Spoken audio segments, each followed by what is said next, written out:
Sahabat Kompas.com, Duta Besar Rusia untuk Indonesia, Lyudmila Vorobiev, mengungkapkan berbagai sektor kerjasama yang potensial untuk lebih dikembangkan antara Rusia dan Indonesia, mulai dari energi nuklir hingga kolaborasi pembuatan pesawat sipil.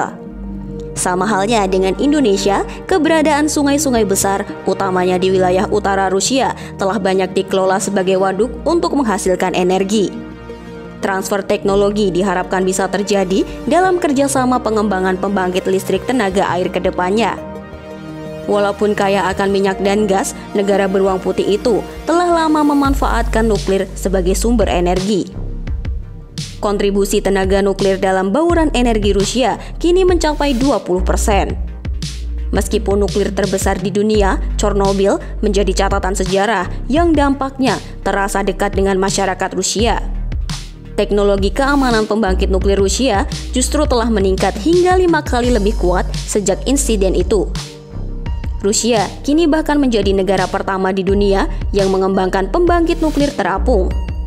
Reaktor nuklir jenis ini dapat berpindah-pindah ke berbagai lokasi karena berbentuk seperti kapal. Meskipun terbilang mini, hasil energi dari reaktor ini mampu menerangi kota-kota kecil. Teknologi ini juga terbilang lebih aman, terutama untuk wilayah yang memiliki resiko gempa bumi dan tsunami seperti di Indonesia. Hingga saat ini, Indonesia dan Rusia sejatinya telah banyak menjalin kemitraan dalam mengembangkan sektor energi.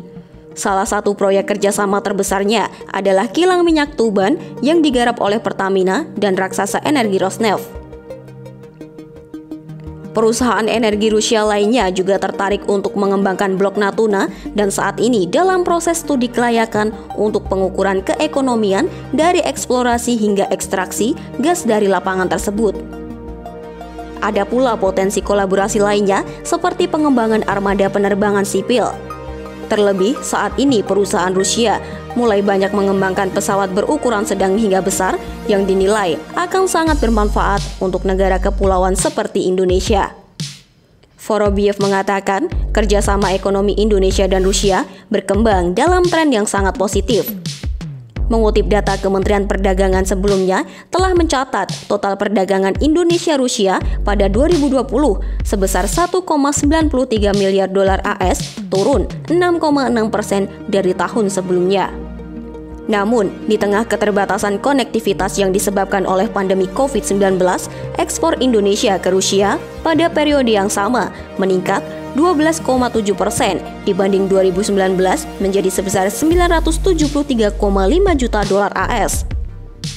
Peningkatan ini mayoritas dipengaruhi oleh kenaikan ekspor komoditas unggulan Indonesia ke Rusia, seperti minyak kelapa sawit, kopra, kakao, alas kaki, dan stainless steel.